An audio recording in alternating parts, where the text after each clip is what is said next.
Hi, I'm Bobo. At this point, we all know Hong Kong is one of the world's most expensive housing markets, and the rental prices are just as overwhelming. So, how do you find the right house to rent for you? Let's check out 3 of the most common types of houses you'll find in the city, as well as the key things you should look out for before signing a rental lease in Hong Kong.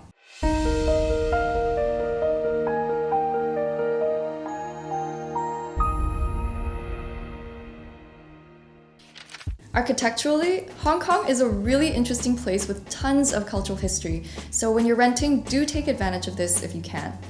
The first type of house that really illustrates this history is the tong, also known as a tenement building. Tong, which literally translates to Chinese building, were built in the late 1800s to 1960s. They started out as shop houses, where the ground floor was used for commercial purposes and the upper floors for residential. They were built back to back, but following an outbreak of the bubonic plague in 1894, the Hong Kong colonial government enacted regulations that essentially prohibited the construction of back-to-back structures. Today, many have fallen into disrepair and have started to disappear. Nonetheless, the tenement building remains a quintessential piece of Hong Kong's architectural history. Appearance-wise, we can see that tenement buildings are pretty short, low-rise, multi-storied, typically 3 to 6 floors, and they stand in sharp contrast to the skyscrapers we often associate with urban Hong Kong. They look a little shabby and run down, but don't be fooled. These buildings are some of the most iconic landmarks of Hong Kong, with an incredibly rich history. You can also rent tenement buildings at a more affordable price as they're typically older, and you're also going to get greater usable floor area because the layout of old homes in Hong Kong differs from the apartments that we see today. And imagine all the people who used to live in that space, how different their lives must have been. So you're essentially inhabiting a piece of history. What's not to love? Well, a couple of things. The biggest downfall of living in a tenement building is the inconvenience. Because the biggest thing that makes a tenement building is that there is no elevator. So the physical inconvenience of living in a tenement building makes it less than ideal for anybody who's physically impaired. Also to consider are additional delivery and maintenance fees, depending how old your building is. Something else to note is that older tenement buildings may have subdivided flats, which are essentially flats separated into 2 or more partitioned rooms. You might have to share the same electricity and water meters as other tenants, so in these cases, you should keep looking for tenement buildings with separate meters. So let's say that you signed your lease and you're moving upstairs. How are you going to move all that furniture up there? And then another thing, let's say that you had a really awesome night out and you're trying to go back home. You're just trying to get back up to the 5th floor on which you live. How are you going to haul yourself up? When you're moving into a tenement building, you can hire movers to help you haul your furniture upstairs. Just be aware that it might come with an additional fee. As for the second question, you should either have less to drink or make sure you have a friend with you.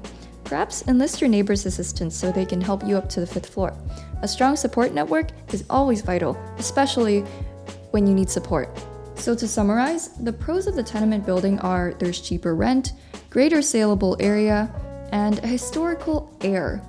The cons are the inconvenience, there's no elevator, and potential added delivery or utility fees.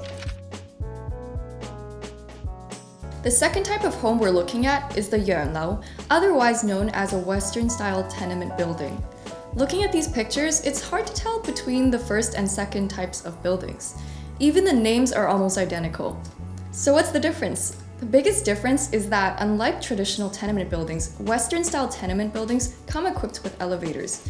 This is because traditional tenement buildings have less floors, 6 at most, whereas Western-style tenement buildings tend to have 10 to 20 floors. Another thing is that tenement buildings are usually newer, and while traditional tenement buildings are back-to-back, Western-style tenement buildings are a little more spaced out, even if they happen to be next to each other. You'll have to look out for increased maintenance fees since unlike traditional tenement buildings, Western-style tenement buildings do have elevators. But like the tenement building, the other pros are similar. There's cheaper rent, lots of usable floor space, and a vintage old Hong Kong vibe. On to the last house. Finally, we have the residential village house. They're 3-storied detached or semi-detached homes with an area of 700 square feet per floor, which makes for a very efficient floor plan. You'll find many village houses in more remote, rural areas of Hong Kong, like Sai Kung or Yuen Long. But village houses next to an MTR station aren't uncommon either. For the more far-removed village houses, location can be a good or bad thing depending on your personal living needs and preferences. On one hand, the location offers a lot of privacy. You have more fresh air, which is great if you like to exercise, and since you have more outdoor space, village houses are a great choice for animal lovers and people who want space for their children to roam freely. The smaller size also means you pay less in utility fees. But you might find yourself too far removed for convenience. Unlike Hong Kong's urban apartment complexes, village houses don't offer amenities such as fitness facilities or concierge services, and location-wise, you likely won't live within 5 minutes of a supermarket unless you drive.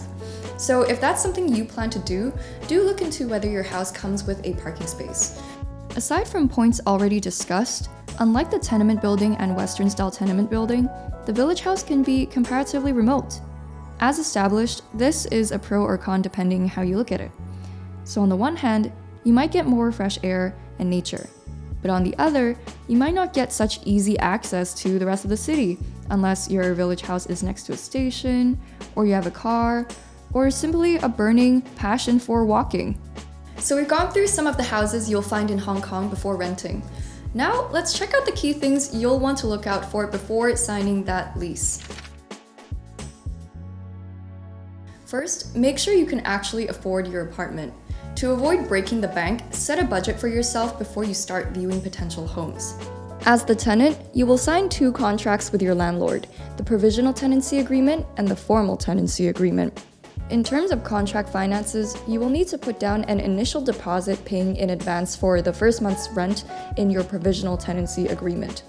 As for the formal tenancy agreement, one of the things you'll have to provide is a security deposit, which equates to 2 months' rent.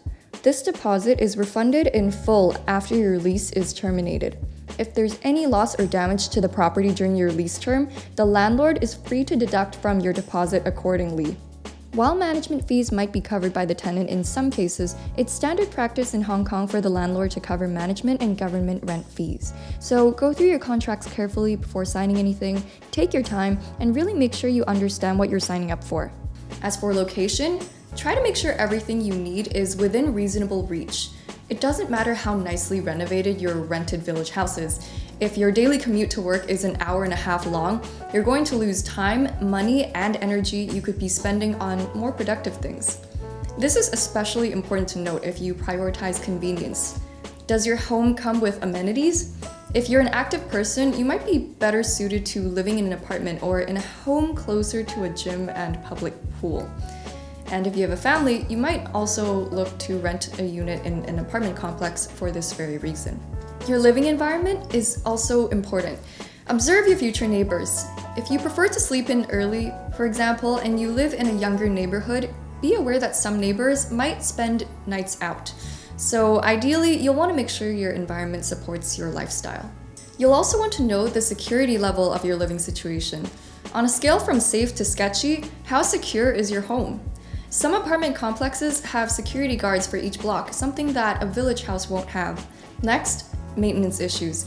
It's more likely that tenement buildings or village houses will face these kinds of issues because even if the rent is affordable, your new home might rack up hundreds or thousands in utility bills and management fees. So check for signs of humidity, water leakage, thin walls, and poor ventilation.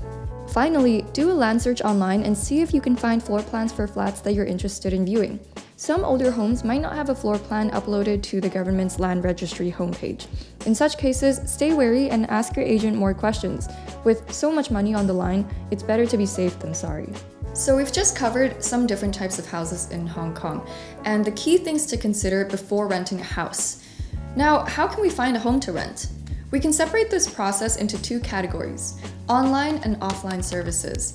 There are plenty of local services where you can find listings online, and this is a useful alternative to hiring an agent because instantly you have thousands of potential homes right at your fingertips. But you'll also have to be wary of scams, so don't take photos of the house at face value. On a separate note, while viewing flats, check for any illegal structures. So one example would be, as mentioned earlier, a village house has to be 700 square feet in size, max, with 3 floors max. You can also hire a licensed real estate agent to help. Whether you're using local agents or international agents, they can help you negotiate and review your lease agreements. You will have to pay a commission fee, but if you want to avoid any hassle, this might be your best bet. In Hong Kong, the standard rental agency fee is half of 1 month's rent, which equates to about 50%. For example, if you used a real estate agent to find a rental for 15,000 Hong Kong dollars a month, you would be paying them 7,500 Hong Kong dollars. Thanks for watching! If you enjoyed this video, please like, comment, and subscribe to Squarefoot for future videos like this. Bye!